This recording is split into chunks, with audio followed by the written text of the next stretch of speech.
Welcome friends to another r/MaliciousCompliance video. Today we've got a crazy story where the police are called, but first a story from Meltdown, the loser ribbon. This story takes place in the 90s, which was a very different world to live in than what we have today. It was sort of in the middle of the turning point between borderline abusive tough love and the advent of participation trophies. My karate instructor at the time was kind of like Cobra Kai. Not cartoonishly hard-headed, but honestly kind of leaning in that direction. I'll call him brass balls. Sparring was light contact, and while you were encouraged to actually hit each other, you were of course expected to pull your punches. And everyone wore full sparring gear, pads, cup, mouthguard, everything. So it wasn't like we were beating each other to death or anything. But if you drop your guard and take a side kick straight to the gut, you'll probably be on the ground for a bit. Karate is a contact sport,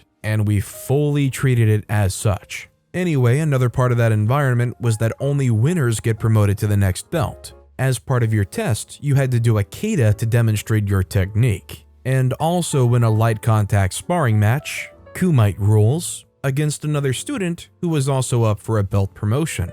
Only the winner gets promoted. So one weekend after demonstrating my form and winning the sparring match, I get promoted. Let's call the kid Greg because he was a good guy. Greg's dad, henceforth known as Crap Skull, is just losing his mind. Greg was totally cool with it, like, hey, congrats on the win. Guess I need to work on my defense. But Crap Skull just wasn't having it and started yelling at Brass Balls about how Greg deserves something for getting beat up, and he pays X amount of dollars a month for these lessons, so he expects some results, blah blah blah. Greg wasn't in any way beat up. I hardly touched him. I simply got 8 points ahead because he didn't keep his guard up. So Brass Balls is like, you're insisting that Greg deserves a ribbon for losing? Okie dokie, artichokey. I'm paraphrasing most of the story because it's been over 30 years, but he did literally say okie dokie, artichokey. And I will never forget the poop-eating grin he had as he did so. And that brings us to our malicious compliance. Brass Ball steps into his office, shutting the door behind him. The whole time Greg's like, Dad, stop it, you're embarrassing me. This is why I live with Mom. But Crap Skull apparently thought he had managed to intimidate the big bad karate teacher into getting his way. So he was just on cloud 9 until the office door opened, and Brass Balls tucked a scrap of red ribbon into the belt of Greg's gi, with the word loser written on it in marker. Crap Skull is speechless, sputtering like a fish out of water before Brass Balls delivers the coup de grace. Don't worry, I made one for you too. And he hands Crap Skull an even bigger scrap of red cloth with loser on it. Crap Skull is just completely deflated, realizing that he'd been beaten at his own game. And there was no way in heck he was beating Brass Balls at his, so he just kind of mumbles and leaves. The funniest part is that he took his loser ribbon with him. Greg, though, wore that handmade loser ribbon to class every day until he finally passed his test. He completely owned the loser ribbon and turned it into a source of motivation. No idea where he is now, but good on you, man. Hope you're still owning your failures and getting stronger from them. Honestly, at the end, that was like weirdly motivational. It's like telling you to learn from your failures, accept that you failed at something, and use that to fuel you to do better in the future and succeed. Would you guys say allowing yourself to fail is something you struggle with? I know personally it's something I do. I feel like I don't take a lot of opportunities because of the fear of failure. When who knows, there could have been a lot of opportunities that would have worked out really well for me had I just gone for it. I'd like to know about you guys in the comments down below. Our next story is from Mirror Signal Crash. You would have to take that up with the board of directors. There's a huge nationwide electronics retailer in the UK called Currys. They're renowned for having terrible customer service, but very occasionally having decent prices. I was in the market for a KitchenAid stand mixer, and my employer had an arrangement where I could buy Currys gift cards for a 10% discount. I was a bit reluctant to use them based on my past experiences, but I thought I would take advantage of saving a bit of cash, and ordered my mixer online, delivery due in a week. Easy peasy, I thought. But it was about 250 British pounds or $300 before discount. Delivery day comes and goes, no mixer. The next day, I ring up customer service and ask what happened. After 20 minutes on hold, they tell me the product is out of stock, and I'll need to wait for their next delivery in 10 days' time. Not too bad, I'm a patient person. 10 days later, still no mixer or order update, even though it's showing as in stock and available to buy on their website. Back on the phone to customer service, more time on hold. This time I'm told there's an order backlog, and they couldn't tell me when it would be delivered, so I asked for a refund. Unfortunately, in the UK, if you pay by gift card, you can only get a refund by gift card. At this point, I had no desire to ever use Currys again, and was disappointed in myself for ever giving it a go. I would have no use for a gift card, so I decided to give them a bit more time. No prizes for guessing that this didn't bear fruit. A couple weeks later, I used the customer service online chat to see what's going on. Again, they're completely unable to help or confirm when or if I would receive my order. I asked what I was expected to do, and the bloke said something along the lines of, "No idea, mate. You'd have to take it out with our board, ha ha ha." Fine, it's malicious compliance time. A quick trip to the company's house website gives me a list of all their directors, another hour on LinkedIn, and I've tracked them all down. I proceed to send every director a summary of what has happened and links to screenshots of the online chat I had with the customer service rep.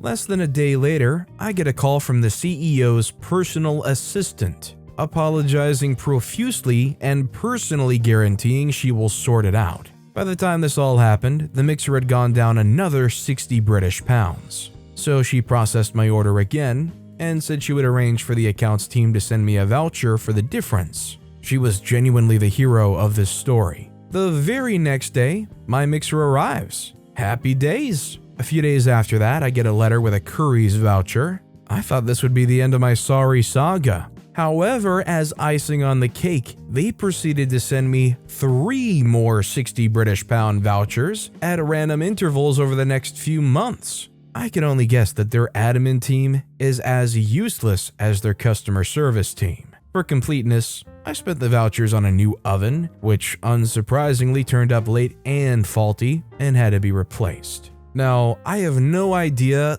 how Currys' reputation is, but if I had to guess from just what OP told me here, I would take a wild guess and assume that Currys doesn't have a great reputation there. Actually, in retrospect, I think OP said in the very first sentence, they're renowned for having terrible customer service. I'll tell you though, recently I bought a TV online from Sam's Club. By the time I had gotten the TV, it looked like the box had a forklift driven through it. There was literally 2 square holes at like a forklift interval on the front of the TV's box. Totally busted, had to return it, and their customer service was like, due to COVID, in 2022, I was waiting for them to schedule a home pickup to come pick up the broken TV they sent me. They said wait 3 days, nothing. Contact them again, wait another 3 days, nothing. Contact them again, wait another 3 days, nothing. Get put through to their higher elevation customer service, wait another 3 days, nothing. Took it down to FedEx myself in the back of an SUV with their return label slapped on it. Never buying anything like that from Sam's Club online ever again.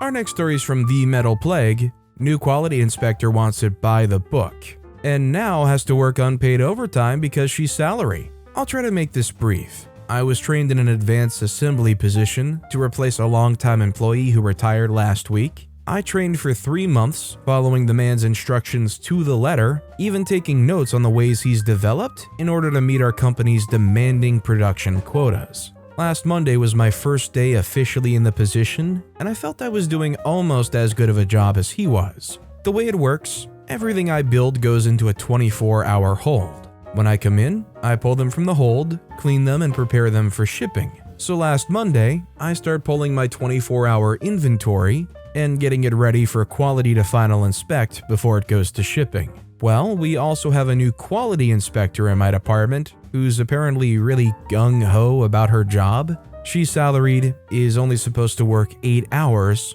and has never missed a chance to rub it in our faces because she was also a production employee until 2 weeks ago when she got promoted. She sees me cleaning the assemblies and proceeds to chew me out because they'd been on hold for 15 hours or so, not 24. I informed her that I was taught that the 24-hour hold was to ensure they hold pressure, and that if they hadn't lost pressure in 12 hours, they won't lose pressure in 24, and that by the time I had them all cleaned, they would be out of the 24-hour hold, and I would have another batch to assemble and put in hold for the next day. That's the way it works. I clean and prepare until my other coworkers have assembled all my sub-assemblies. Then I do the finish assembly while they work on new stuff for the next day. She was adamant she wouldn't touch them till the full 24 hours had passed. So she went and got her supervisor, my supervisor, and the engineering supervisor, who all agreed with me but could see her point.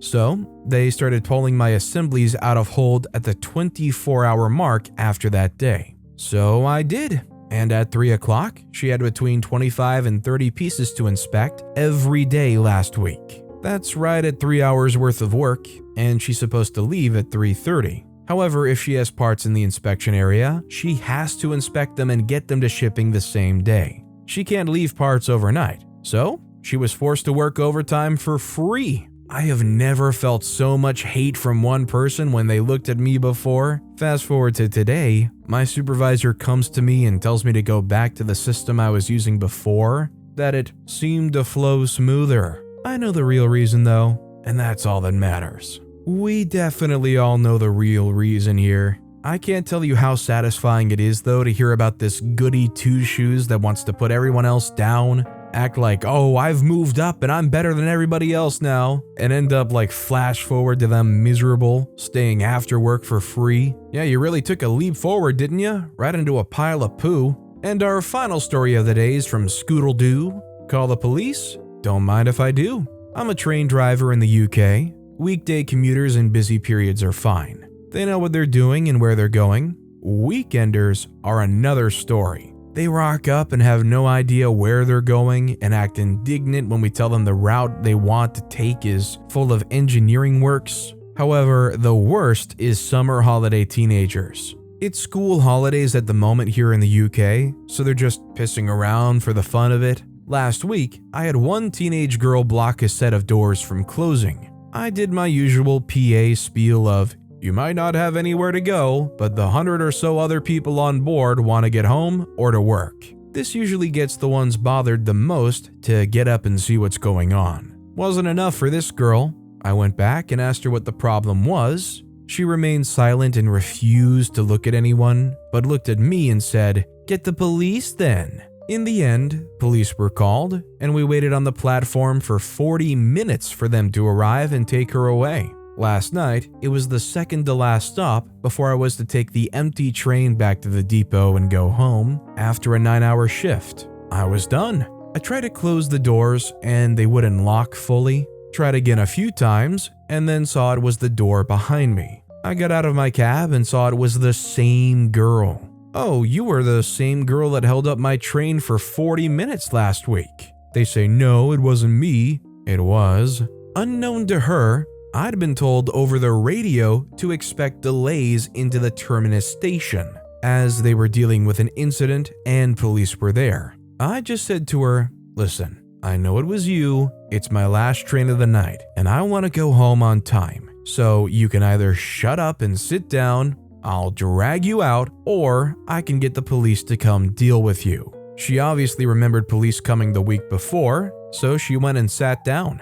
Unbeknownst to her, I used the 6-minute journey time between that station and terminus station to call the signaler and request police assistance on arrival. When I pulled in, there were 6 police officers waiting for us. I didn't open the doors and let police in through my cab door and pointed her out. The fish mouth on her was priceless as I said, "You told me to call the police." I feel like this is a situation of somebody letting too much power go to their head, or just having too much of an ego or something, because when it's proper mass transportation like trains in the UK, I feel like that's the last thing you'd want to mess with. Like, that's a real agency that operates that thing. This isn't like trolling some bus driver. You're literally trying to like hold up trains in the UK transit system. I don't know about you, but I wouldn't want to catch any kind of charge for holding up any kind of train. But with that being said, that's all the time we have for today. Now, if you want to hear another absolutely crazy compliance story, click on that video on the left. Or if you missed my latest video, click on the one on the right. That said, I'll see you all next time with some more stories.